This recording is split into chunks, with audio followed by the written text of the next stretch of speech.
at Summer Forest where bad things are happening, such as unfurling of banners. Really Spyro tacky here is... banners. They don't match the color scheme at all.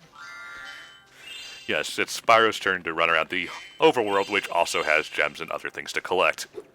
Yes. I'm And going- Spyro learned to swim. Spyro learned to swim. Sort of. Oh, thank God. I'm going to somewhat congratulate Spyro on having the, graphical self-awareness to render its trees as rounded polygonal objects rather than trying to have flat individual leaf structures sprouting out that look Well, ugly this game and also, thin. doesn't take so many liberties with its trees. There's only a few of them here, as opposed to the dense forest of Ocarina of Time, Majora's Mask, and whatever other. You Yeah, mean it's painted just walls. that almost without fail, whenever a PlayStation 1 game tried to have trees in it, they looked piss ugly. So, The wallpaper.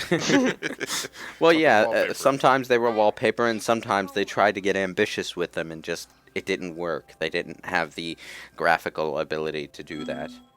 Yeah, I like how the trees look in this game. I like a lot of the environments in this game and in the third one. Oh.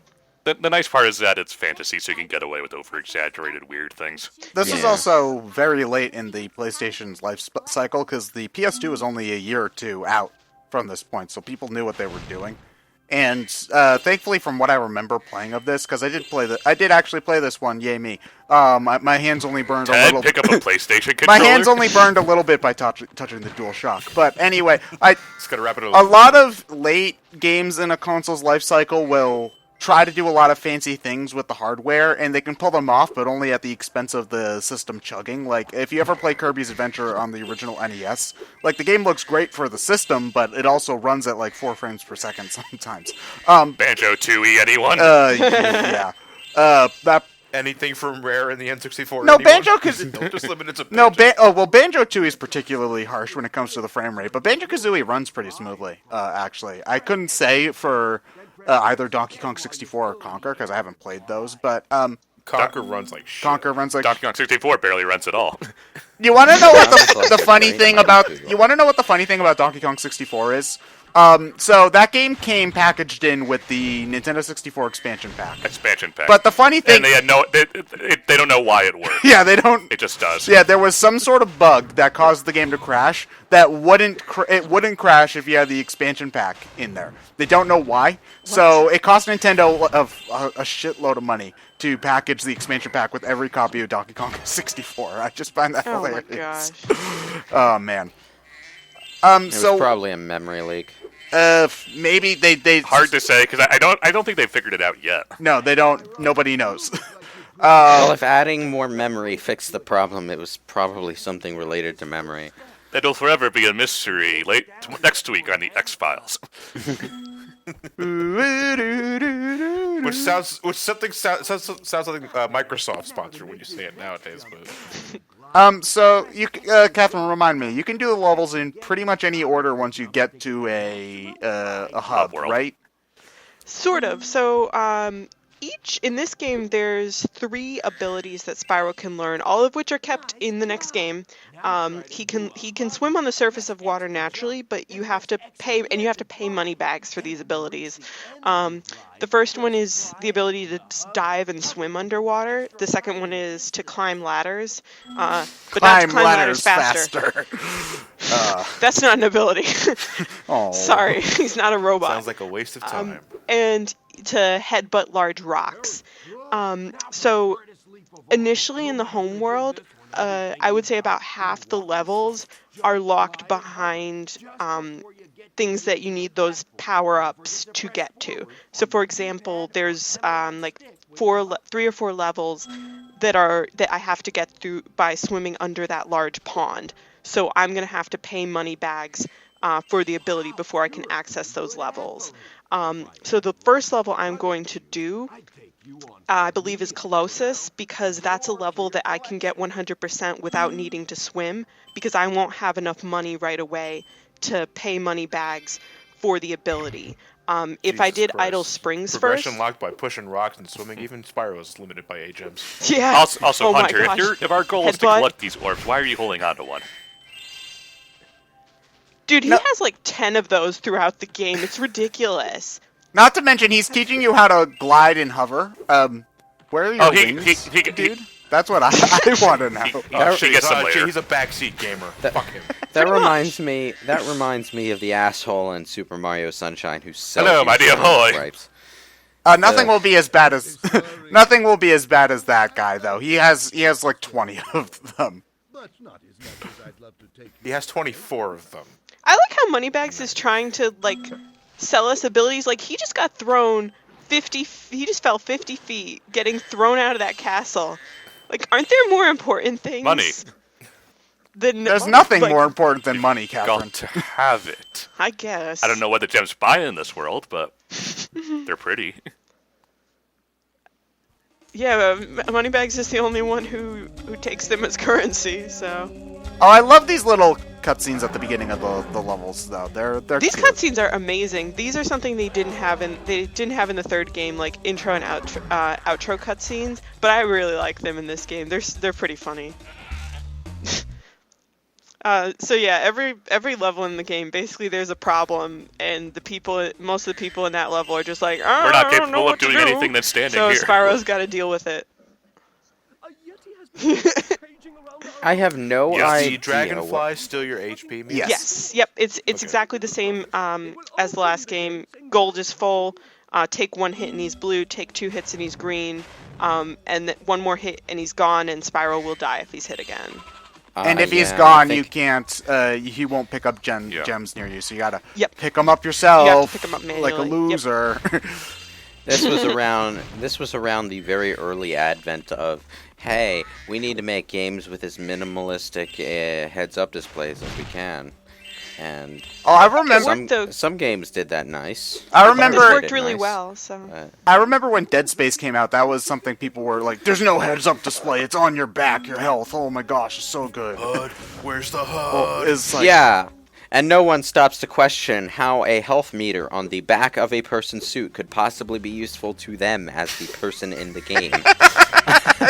I've never thought of that. Hold on, guys. I need to get my mirror. I'm not sure how my health is doing. Oh, I'm doing okay. All right. No, you need 2. If you have to hold one in front of you and then one behind your back, really I always awkwardly. have that cancerous mole. Now, you know what? I'll answer my own question. If you're in a squad-based team shooting situation, being able to see like how close your teammates are to death might be helpful. The real question is how the hell the suit is able to translate your personal health situation into a meter. It goes off feelings. It's a mood ring. I love the goat and yak models in this level. I love a lot of the enemy models in this game. They're just very like whimsical, and the yaks just like bounce around and roll at you. So yeah, it's the same as the last game where if an enemy is small, you can charge or flame it. If an enemy is large, you have to attack it with flame. And if an enemy has like metal on it, you have to charge it. If it's large and metal, you have to find another way to defeat it. And there are some enemies later on that, namely the Earth Shakers, that you can't defeat with either your charge or flame attack. I think they're like too tough to kill with the flame, so you have to deal with those in various annoying ways. But we will see that later. Frickin' goats. Are there any enemies in this that take more than 1 hit to kill, other than bosses? A few, think but not too there's- many. There's some enemies that, yeah. There's one enemy in particular that I can think of I think it's Sunny Shores, that has like an inner tube around his waist, and the first time you attack him, you destroy the inner tube, and then you have to attack him again. It's only like There are never 2 very hits. many, though. Oh. Yeah. And bosses, obviously. Yeah, bosses in this game. So in the last game, bosses were like, you didn't even know who the boss was half the time. This game, the bosses have like proper boss fights. They're not too bad. They're like, they can be a little tricky at first. They're Pretty completely pattern-based. pattern-based. Shockwave moves. Yeah, that's true. The final boss fight is really good, though. I know we're like quite a few parts out from seeing that, but We're still about 76 hours before we get yeah. Well, Spyro But, 2, Spyro 2 is not a very long game. I was able to at least get to the No, ending it's, in an it's, afternoon. it's one of those games that's So, easy to yeah. beat, but hard to complete. Yes, yeah. And there's a lot of knowing the tricks, knowing like which levels to go through first can help minimize backtracking, because again, I picked this level because I knew I could get everything in it without needing to come Unfortunately, back there with, are a like, few you swim just power. can't do without using a few exploits. Yes. Because you can't get everything in Glimmer on your first try Yep. if you do a few jumping exploits, but Yes, you can. So I've tried to do that a couple times and I'm just not skilled enough to get it or haven't practiced enough. But what you can do is there's a flight, you have that flight power up that I use to light the lanterns, the gem lanterns in the outside area.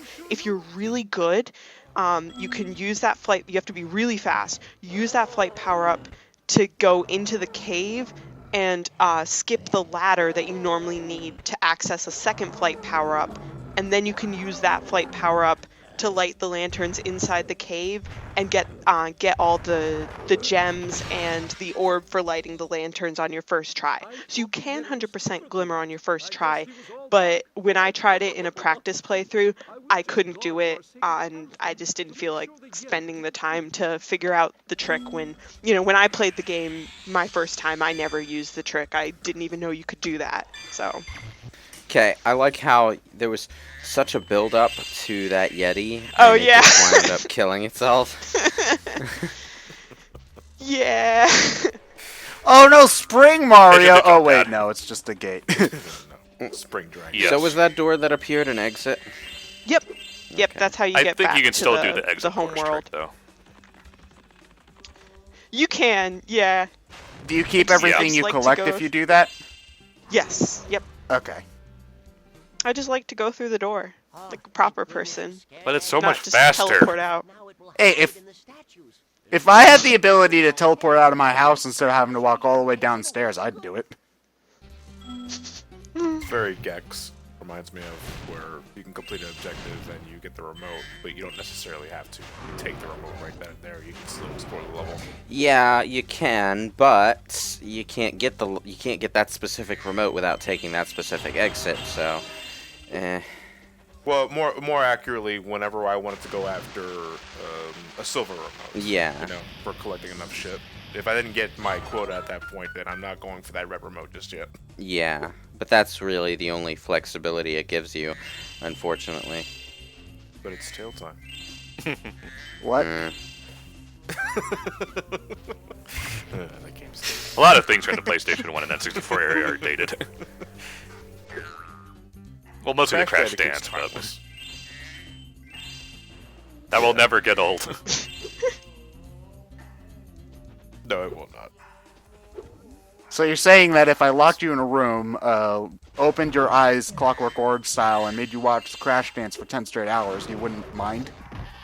You see, you think that's torture, but I grew up with Crash Bandicoot. I've already experienced 10 hours of Crash Bandicoot dancing. Yeah, but not all at once.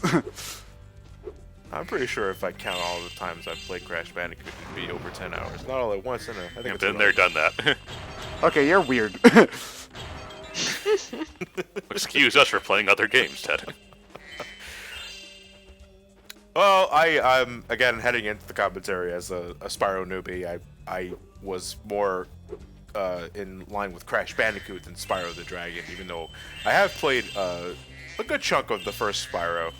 That's where I stopped. See, So I have no idea what this game entails or any other game after this. See, it's funny because I'm the exact opposite. I first played Spyro 3 actually when it was new. I remember playing it at one of those like Best Buy kiosks, and I fell in love with it. So I got that, beat it, loved the game, and then I played 2 and then 1. So I played them Let in me just reverse put it order. this way. It kind of has. But- There's a reason and- why Spyro and Crash are considered basically brother series in that the first game, while good, has its problems, and Yep. you can kind of take or pick 2 or 3 as your favorite depending on just what you enjoy. Yes, yeah. But what's funny is there were Crash advertisements all over like the back of the especially Spyro 2 and 3. I don't remember if it was on the Spyro 1 like box. And there's like a you can do a button press at the on the title screen and play a Crash demo in Spyro 3, but I just was never and you interested. can do the reverse. Scratch Yep. Bandicoot I warp. like this guy. He's like, hey, why don't you take this orb? I borrowed it from the temple, but We need they it. We don't need need it more than they do. Well, it's true. Actually, that was my first exposure to Spyro. Was doing The demo? demo code in Crash Bandicoot Warp. Mm-hmm. So, Catherine, I noticed you ran away from the ice rink. You too scared? Yeah. Wait, ice is slippery. You slip and break your neck. I don't want to play hacky. The most Canadian. The Canadian. Hacky. Oh, so you're. Oh, I thought this was a legitimate playthrough, Catherine. The most you're using Canadian of hacks, sports. cheats. Oh, you need to get out. Someone's playing hacky. Can I use that term from now on? Hacky. Someone's playing hacky. Much to test this. This isn't Canada. I'm not gonna play hacky. Well, yes, I actually have to play hockey because they have 2 of the orbs. And a skill point. It's hot. lose Well, like air it's hockey? it's kind of in No, between. you'll see. Spyro puts the puck in his mouth. Ew.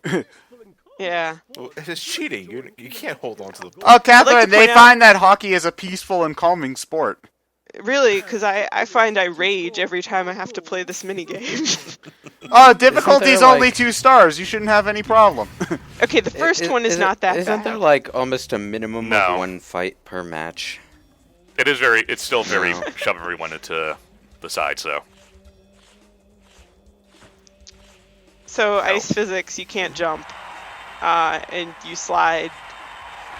That's the thing that confuses me is why you can't. What was that? the Blackhawks goal score music. Oh, okay. This is where I'm just like I don't know. I don't watch Yup. hockey, That's so the Ryan idea. can at least enjoy this. What gets me about fights in hockey is that there's like a formalized rule for it. like they have to take the time to take their gloves off and put their sticks down and square off against each other. And for some reason, the referee never gets there in time to stop this process. I also love that. Man, these audio fuck ups are weird. Playing hockey music in the background. My favorite thing about hockey is that they have a go to your room and think about what you've done spot. No other sport has one of those, for the record, as far as I'm aware. penalty box. Yeah, Well, that makes sense in hockey because you're on an ice rink and having that penalty box there means there's an easy and accessible place for people who need to sit out the game for a few minutes to go and sit. but you never see golfers taking their golf clubs and doing like fencing matches in the middle of their. That would make things a lot more interesting. Yeah, but golfers and football players and soccer players, they're all people who are already on their feet, so they don't have to take off their shoes if they want to walk on normal ground. I mean, it's fucking awkward walking on normal ground with cleats, but you can still do it. Is there any RNG to where the puck bounces, or can you? At least initially you can, but Yeah. But the real problem is the goalie follows your movement, so you have to go to one side and then try to turn and shoot to the other side of the goal. But it's hard because you're sliding on the ice. So. PlayStation 1 ice physics were never fun. Oh, this is the real annoying one. The one-on-one. So do you get a goalie in this one?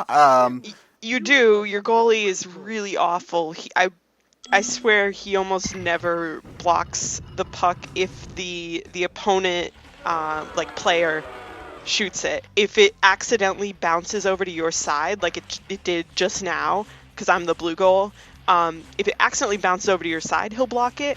But if the red guy shoots it, he'll miss. He'll almost always miss the goal. And yeah, I've attacked. Yep, like that. And yeah, you just attack the red guy. there's no and rule just says knock that you him on his can't back, fire breath him. so you can get the puck. Yeah. No rule. No, hockey there's no saying you rule can't that use says a purple dragon fire can't be on the kids' sports team. No. And I'm pretty sure I've accidentally fired it in my own goal, or walked into my own goal slid into my own goal, and it counted as a point. Can you walk into the other goal?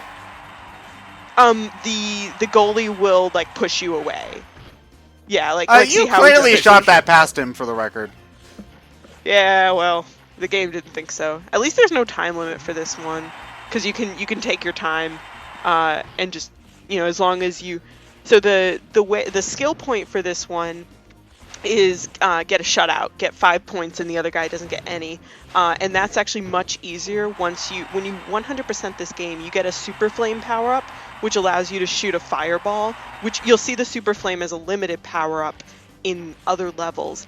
Once you 100% the game, you get to have it permanently, and that makes it way easier to hit the opponent player, like from across the rink. So it does make it easier getting a shutout, but it's still one of the more annoying skill points. Okay, that's cool. Learning something new. So the concept of the skill point Yeah.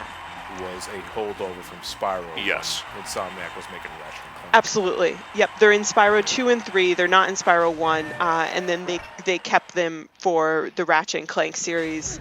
There's always some that are really hard, like anything time-based. Like for example, some of the skill points in this one in Spyro 3 are things like the speedways, like beating a certain time for the speedway below what you are required to do. And in the third game, there's like there's a skateboard race that you have to beat a certain time in the skateboard race. The times are always so tight, like it's really hard, and that's the same in Ratchet and Clank. Like I remember when you guys did Ratchet and Clank for SGB, how long did it take Matt to beat the course record time for the hoverboard race? It took about half an hour. Yeah. Sounds about right. Yeah. Here's where I would It's put the real Atlanta-based hard. hockey team's goal score music, if we had one.